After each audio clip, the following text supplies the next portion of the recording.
దేవునికి స్తోత్రం. ఈరోజు సకల ఆశీర్వాదములకు కారకుడైన దేవదేవుడైన యేసుక్రీస్తు ప్రభువారి యొక్క సర్వోన్నతమైన వాగ్దానం.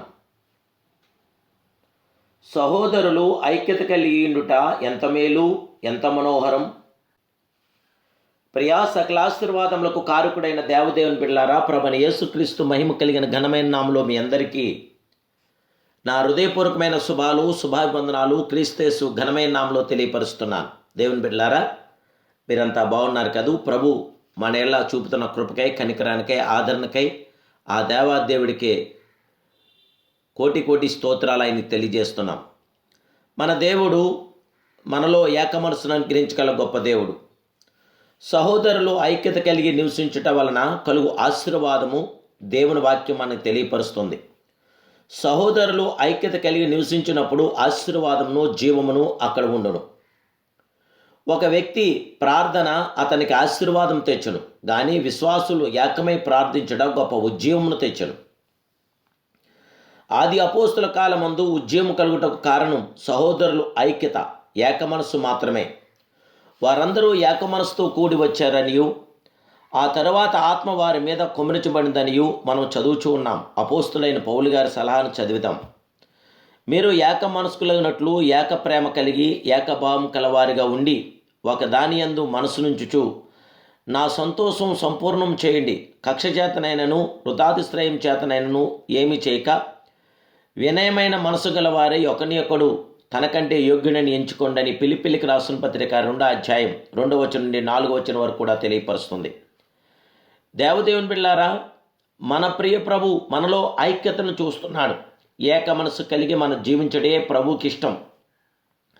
కాబట్టి మీరు సమాధానమైన బంధము చేత ఆత్మ కలిగించు ఐక్యతను కాపాడుకుంటే అందు శ్రద్ధ కలిగిన వారై ప్రేమతో ఒకరినొకడు సహించుచు మీరు పిలువబడిన పిలుపునకు తగినట్లుగా దీర్ఘశాంతంతో కూడి సంపూర్ణ వినయంతోనూ సాత్వికంతోనూ నడుచుకున్న వల్లని ప్రభువును బట్టి ఖైదీనైన నేను మిమ్మలను బతిమాలుకొంచున్నానంటున్నాడు. ఎఫెసీ 4వ అధ్యాయం 1వ వచనం 2, 3 వచనాలు. ఏక మనసు కొరకు మనము ప్రయత్నించవలేను, ప్రార్థించవలేను. ఎటువంటి పరిస్థితుల్లోనూ విభజన చేదునకు చోటియక ఆత్మ కలిగించు ఐక్యతను కాపాడుకుంటకు జాగ్రత్త పడదాం. ప్రభునందు ఏక మనసు గల వారై ఉండుడని 2 స్త్రీలు పౌలు గారు బతిమాలెను. వారు ఆయనకు సహకారులై ఉండిరి. సువార్త సేవలో ఆయనతో కూడా ప్రయాసపడి కానీ వారి మధ్య ఏక మనసు లేకుండెను. కాబట్టి మనము జాగ్రత్త పడవలేను. ఏక మనసు కలిగి జీవించినప్పుడు ప్రభు ఎంతో ఇష్టపడుతున్నాడు. ఎలాగనగా యూదులమైనను గ్రీకు దేశస్థులమైనను దాసులమైనను స్వతంత్రులమైనను మనమందరం ఒక శరీరంలోనికి ఒక ఆత్మ యందే బాప్తిసం పొందితిమి. మనమందరము ఒక ఆత్మను ప్రాణం చేసిన వారమైతిమి. దేవుని బిడ్డలారా, మన దేవుడు మనలో ఏక మనసు కోరుచున్నాడు. ఈరోజు పరిశుద్ధాత్మ దేవుడికి మహిమకరంగా, దేవాదేవుడికి మహిమార్థంగా మన జీవితాలు కొనసాగాలి. సర్వాధికారి అయిన దేవుడు, సర్వకృపామయుడైన దేవుడు, మనందరినీ ఆదరించగల గొప్ప దేవుడు, కృప చూపించగల మహాదేవుడు, కనికరం చూపించగల మహోన్నతుడు. దేవుని ద్వారా మాత్రమే సమస్త కార్యాభివృద్ధి మన జీవితంలో జరగగలుగుచున్నది. మన దేవుడు మనల్ని విడిచిపెట్టే దేవుడు కాదు. మన దేవుడు మన ఎల్ల సంపూర్ణమైన కార్యాభివృద్ధిని జరిగించి సమాధానంతో మనల్ని బలపరచగల గొప్ప దేవుడే. నిజమైన విశ్వాసి శ్రమల మధ్యలో సింహం వలె ధైర్యంగా ఉంటాడు. ఈరోజు మనం కూడా ఎన్ని శ్రమలు వచ్చినా ధైర్యంగా ఉందాం. దేవుడు నిన్ను దీవించాలని అనుకున్నప్పుడు తప్పక పరీక్షిస్తాడు. అలాగే నువ్వు ఆ పరీక్షలో గెలవాలని ఆశిస్తున్నాడు నీ దేవుడు. నీ విలువైన సమయాన్ని దేవునికి ఇచ్చినప్పుడే నీ జీవితంలో విలువైన గొప్ప కార్యాలు ఆయన జరిగిస్తాడు.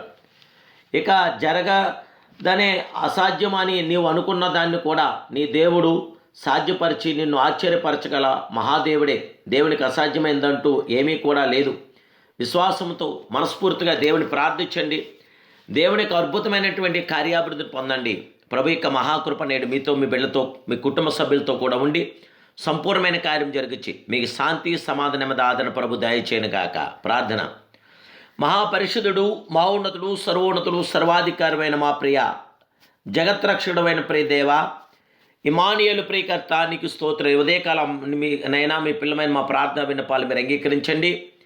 నైనా మేము ఐక్యత కలిగి ఏకాగ్రత కలిగి మీలో కొనసాగాలని ఆశపడుతున్నారు. ఏక మనసుతో మేము ఎల్లప్పుడూ మీలో ఉండాలని మీరు ఇష్టపడుతున్నారు. ఈ ఉదయకాల సమయంలో మీ దీవెనలు, మీ ఆశీర్వాదాలు మీ పిల్లలైన మాకు అందరికి దయచేయమని, మమ్మల్ని ఆశీర్వదించి దీవించి బలపరచమని యేసయ్య సర్వోన్నతనాల్లో ప్రార్థిస్తున్నాను కన్న తండ్రి. Amen, amen, amen. May God bless you.